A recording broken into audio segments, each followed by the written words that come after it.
Jeremy Corbyn breaks silence on Keir Starmer's past. He was never who he claimed to be. You're not going to believe what Jeremy Corbyn just said about Keir Starmer. No warning, no carefully worded press release, just a blunt, unapologetic takedown from a man who's kept mostly quiet, until now. And what he revealed.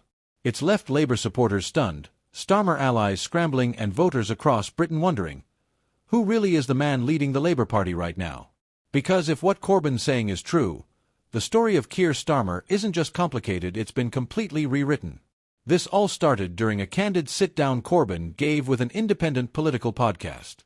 No mainstream media spin, no party-approved script, just a former Labour leader, unfiltered, talking about trust, betrayal, and history. When the host asked about Starmer's rise to power and whether he'd stayed true to his original values, Corbyn didn't hesitate. He leaned in, shook his head, and said it straight. Keir promised unity, integrity, and transparency.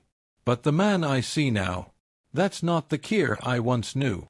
Then came the line that's now all over social media. He was never who he claimed to be. You could hear the silence in the room after that. And online, things exploded. Clips from the podcast were chopped, reposted, and quoted across every major platform. Within hours, #StarmerExposed was trending on X. One tweet read, "Corbyn just said what thousands of Labour members have been thinking: Starmer used the left, then threw it away." Another wrote, "He campaigned like Jeremy, now he governs like Tony Blair. That's not leadership. That's deception."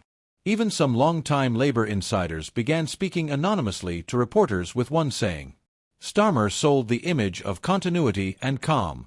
But behind closed doors, it's been purge after purge. Corbyn's right to speak out: this party has changed, and not for the better." Let's rewind for a moment.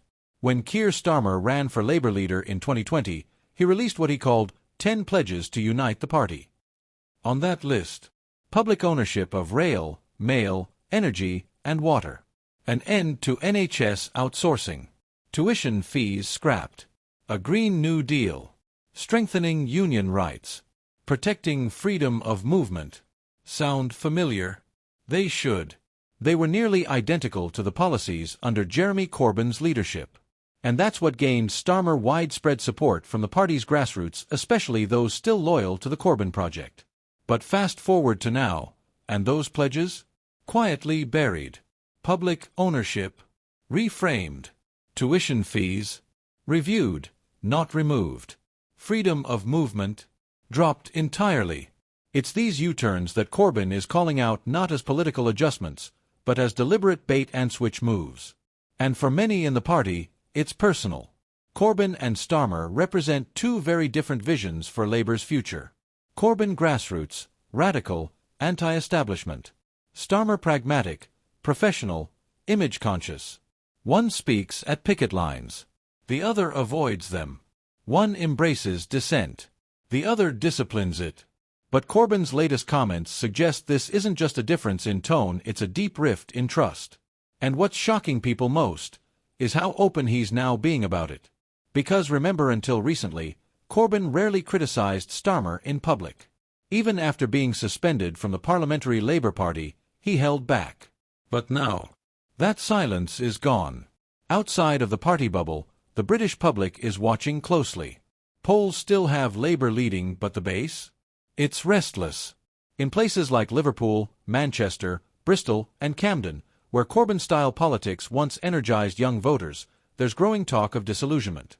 Some grassroots campaigners are even considering backing independents or smaller left-wing parties at the next general election. One former Labour canvasser posted, "I knocked on doors for Keir because I believed his pledges. He's broken almost all of them.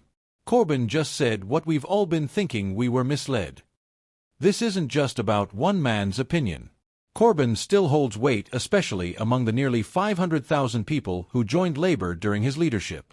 If this fracture between him and Starmer grows, it could cost Labour not just credibility, but seats. Especially in close-run constituencies where progressive voices feel pushed out or ignored. And with a general election looming, unity isn't optional, it's urgent. The Labour Party may try to move past this, framing it as one man's frustration or old wounds reopening. But the damage is done. When a former party leader, someone once cheered by hundreds of thousands, says the current leader was never who he claimed to be, that sticks.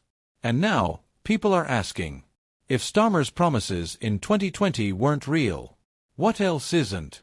The next few months may decide not just Labour's fate, but whether trust in political leadership can ever truly be rebuilt.